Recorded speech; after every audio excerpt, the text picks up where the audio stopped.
back to Piano Made Simple. So while I was thinking about this video which we're going to talk about today, a new slogan came to my mind, which is Piano Made Simple, the place where future musicians come to get emboldened, inspired, kind of. So that'll be our new slogan going forward. So let's dive right into what we're going to do today. So back to the series, which is Remember I Was Once Like You. So today's gonna be more about, I'll say more about theory and more about talking rather than playing, and I'll tell you why. Because while learning an instrument, you need to. There are two things which we're gonna discuss today, which is expectations and also actions. So these are the two things we're discussing today: expectations and actions. So now I will start with some examples. I have a few friends of mine, like they have instruments at home, and they do say that, oh, maybe I don't have time, or I'm busy, or I didn't have a teacher to teach me. That's why I didn't touch any of the instruments. Looking at it, they are to an extent right, but if you're trying to learn an instrument, like, I feel that those are just excuses.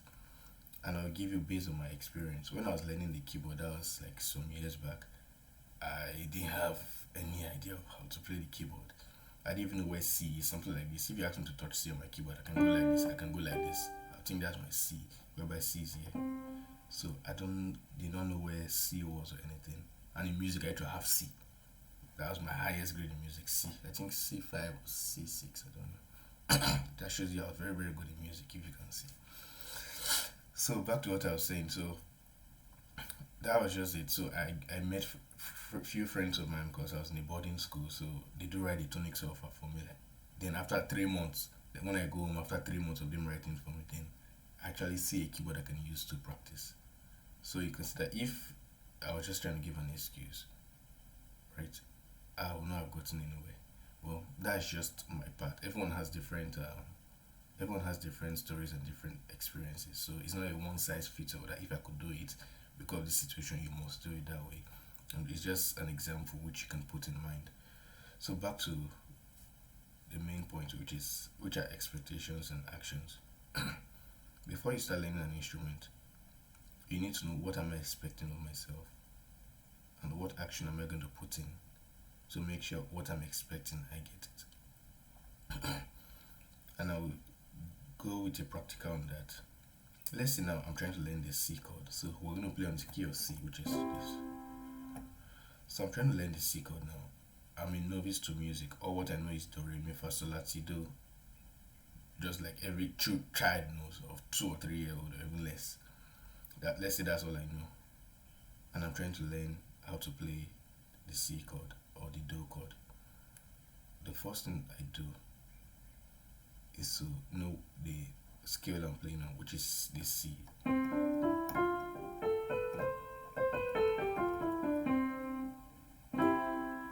So you know your scale from year to year. Then after you know your scale, what makes up that chord?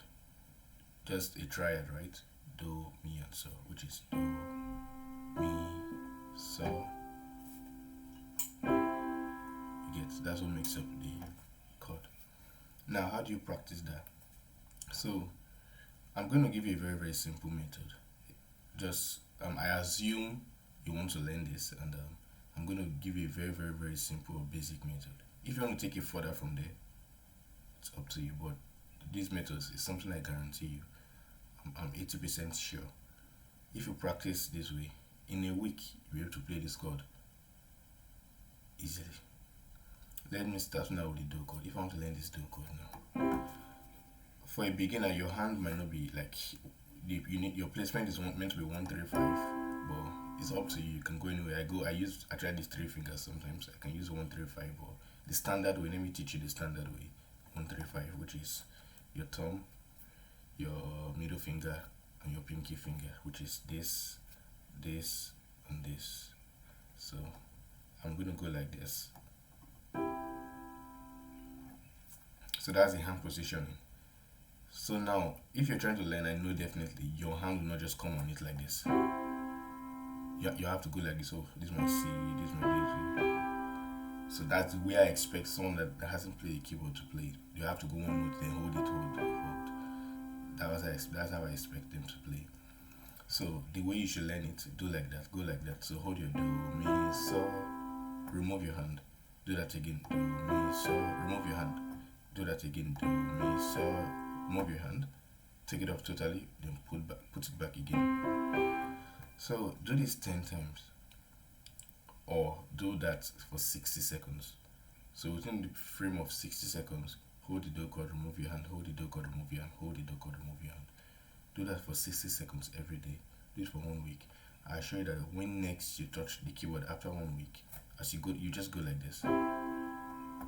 You don't need to go anymore again like this. So that's what I want you to do. So that should be your expectation for any kind of chord. But I'm just using the C or do chord as an example. But you can do that for any kind of chord. So I'm going to repeat that again. So you hold it one by one. Move your hand, hold it one by one again. Note by note.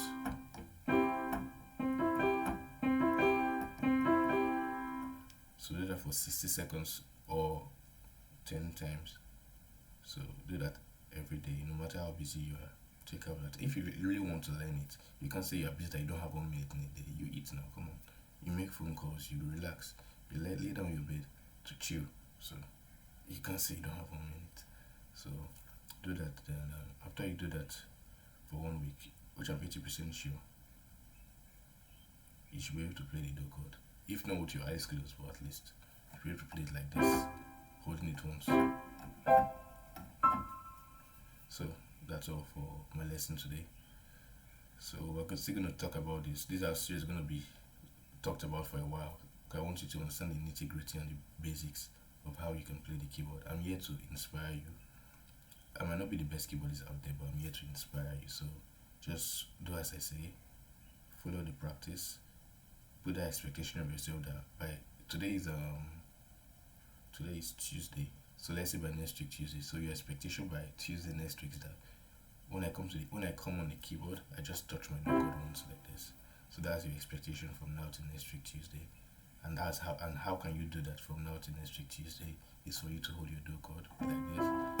Do that for 60 seconds or do that 10 times every day.